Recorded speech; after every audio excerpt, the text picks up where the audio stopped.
thanking, but we can't really thank people enough who put this breakfast together.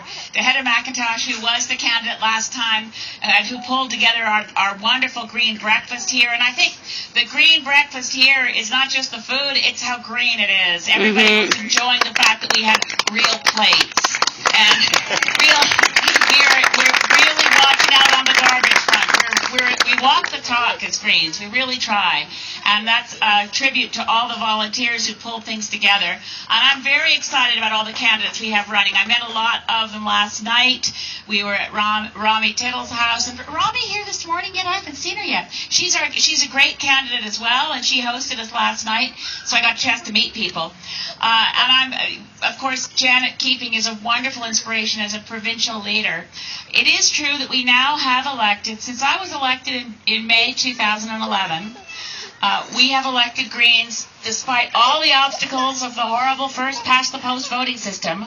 We have now elected Greens 4 times in hot races. Now, there's some things that people don't know about the commonalities of those 4 races, but I thought I'd mention them to you, because it's kind of cool. I mean, when I won in Saanich Gulf Islands, I defeated a sitting Conservative cabinet minister, Gary Lunn. I don't know if you remember him. So I defeated Gary Lunn, and I can tell you, when I went to Saanich Gulf Islands and announced I was running, some of my very best friends said, "Oh, no, you're going to split the vote." You know, it's a terrible thing to run here because, don't you see, look at your election results from last time. That's what everybody does. Look at the election results from last time. The Green vote went down between 2006 and 2008. You can't be serious that you think you can beat Gary Lunn, who was this close to being defeated by a Liberal. Well, you know how the arguments go, and you hear them all the time.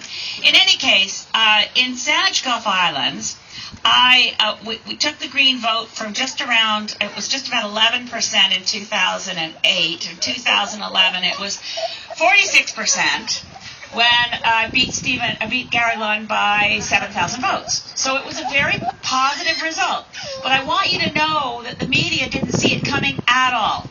If you looked at vote count projections for how the Green Party was going to do in the 2011 election, they held in very firmly with their 0. And a week before the election, less than a week, I was interviewed on CKNW, which is the biggest commercial radio news network out of Vancouver. And their political host asked me this question, and it went like this. Some of you may have heard this already because I mention it now and then, especially for candidates who make it. Anyway, the interview question was this: with all due respect, you couldn't get elected dog catcher. Now, I knew at that point that I was probably going to win the seat, but what can you say? He said, well, the first thing that occurred to me was that the with all due respect part didn't make it to the end of the sentence.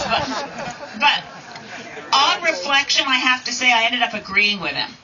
Because, not on air, it took me a while to realize I would never run for dog catcher. It's quite true. I'd never be elected dog catcher. I would be a terrible dog catcher. I couldn't, in good conscience, ever take a stray dog to a place where they might be euthanized. I would be collecting dogs, hoarding dogs. I would be a disastrous dog collector. So, as it turns out, I did win big in my riding, which was wonderful. But the other really interesting thing about it is that Saanich Gulf Islands in 2011, and this is very relevant to the political discussion we just had from Janet about what happened in Alberta. In 2011, voter turnout in Saanich Gulf Islands was almost the highest in Canada. The only riding that came close, that was higher than us, was in Prince Edward Island. We had in Saanich Gulf Islands 75% voter turnout. Wow. Thank you, Annie. I love you too. I'll vote for you for mayor of Main Island anytime. So here's what happens. When Greens are running, people get excited about the possibility of making a change. So the next Green to get elected was Andrew Weaver, Nobel Prize-winning climate scientist who won in a provincial riding called Oak Bay-Gordon Head. Guess what? He also defeated a right-wing cabinet minister. He also had the highest voter turnout in BC. The next Green to win was in New Brunswick this fall. In September, David Kuhn, leader of the Green Party of New Brunswick, defeated the Conservative pro-fracking energy minister. And he had over 70% voter turnout. That's David Kuhn in Fredericton. And the reason you missed the election of the third Green, I know why it was. It's because the next day was the Alberta election. So all eyes in Alberta were not on PEI. Let's just be clear. But Peter Bevan Baker is the leader of the Green Party of Prince Edward Island. Whereas I mentioned, the only riding with more of a voter turnout in 2011 federally than Sandwich Gulf Islands was PEI. PEI Islanders vote a lot. But still, Peter Bevan Baker has kept this pattern absolutely on track. He defeated a sitting cabinet minister, and he won with the highest voter turnout in PEI, which was 90% voter turnout. Wow.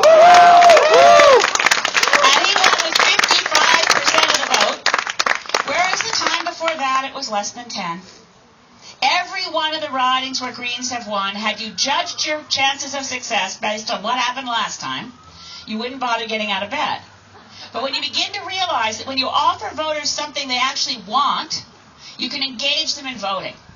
Now here's the challenge for Greens across Canada that's even in the interest of democracy, even more important than how many Greens we elect, is how high can we get voter turnout? What can we do to re-engage Canadians in democracy as the living, breathing way we control what our government does? We need to get people to vote. Now, in Alberta, as you all know, your last election had the highest voter turnout in 22 years. Amazing. But it was still pathetic. Sorry, it was 58% voter turnout. That's what decades of conservative rule will do to you. You just give up en masse. Right? So now that we've awakened people in Alberta to the possibility that getting out and voting gets you real change, let's give them more than, the cutting edge of the status quo. Right? That's what the NDP is now. It's shifted right. They're not presenting anything either federally or provincially that's dramatic or different. Okay, I'm not going to take any cracks at them, but we need to understand the party they are now. And we need to let Canadians know, and we need to let Albertans know, that if you want to really change the system, elect people who actually respect fundamental democracy, who recognize that the job of a member of Parliament is described in only one legal document. The only document that tells me my job description is the Constitution of Canada, that says that members of Parliament represent their constituencies. That's what it says, and it doesn't say members of Parliament take orders from their party boss, because political parties aren't mentioned in our Constitution. That's right. Political parties have hijacked Canadian democracy. Political parties have hijacked Westminster parliamentary democracy, and Stephen Harper as Prime Minister has done more than his predecessors, although it was a steady trend of abuse of power by Prime Ministers for quite a while. But we've now turned on its head the fundamental principle of supremacy of Parliament and replaced it with supremacy of the Prime Minister, as I think his official title now is Lord High Dictator Omnipotent Presence, Boss of All. I think that is the full title. Yes. But they just call it PMO for short for it. We have to tear down PMO brick by brick, and I don't care if the occupant is Tom Mulcair, Justin Trudeau, or me. We're going to tear it down and resurrect parliamentary democracy so that Canadians know that when they elect a member of Parliament, that member of Parliament works for them. And when they show up to work in Ottawa, the job is to work. What a concept. They need to work together to figure out how we work together, how we achieve political consensus, how we do what Canadians elect us to do to protect our country and make it a better place to live, even better than it is now. Better for the impoverished, better for First Nations, better for the marginalized, stronger economically. And bottom line, we need to move from being the laggard of the world on climate action to being a leader in the world again. We can do it this election. So, remind people, and this is a nonpartisan message, remind everyone you know, find someone who didn't vote in 2011. And make it your job to get them to the polls. Done. You don't even have to ask them how to vote, how they plan to vote. Don't even ask. Just try to get them to the polls, and because of the Unfair Elections Act, it's going to be harder to vote this time than it was last time. So please try to bring people to the polls on advance poll days, so that if there's something wrong with their paperwork, they don't have adequate proof of address, they think they've got it covered, right? You could show up at the polls with your passport. There's a government-issued photo ID. The gold standard of ID, people might think, is your passport. Well, it won't work to let you vote. Nope. So you're going to have to remember to go to advanced polls, unless you're going to a polling station where you know you're registered. If you're bringing someone who hasn't voted in a while or never has voted, go to the advanced polls or go to the returning office the minute the writ drops. Mm-hmm. Returning office, there's only one per riding, so it's not as convenient. And I don't know how many of you know this. You can vote any day in the writ period if you go to the returning office.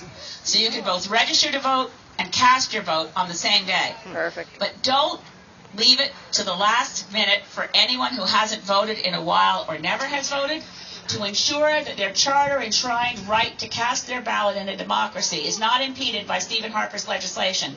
Bring them to the advance polls. And if you're trying to talk somebody into voting who hasn't voted in a while, and they think, oh, my vote doesn't count, and it's true, the first past the post voting system, I know Mark will raise this, why we need to move to proportional representation. But if people don't think their vote counts, just ask them this. If you don't think your vote counts, why do you think Stephen Harper's gone to so much trouble to make it harder for you to vote? Exactly. Your vote counts. And if we can get people who didn't vote in 2011 to vote next time, to vote October 19th, it'll make all the difference. So I'm just going to close by reminding everybody, candidates know this. As of today, we are exactly 100 days to the end of the Harper regime. 100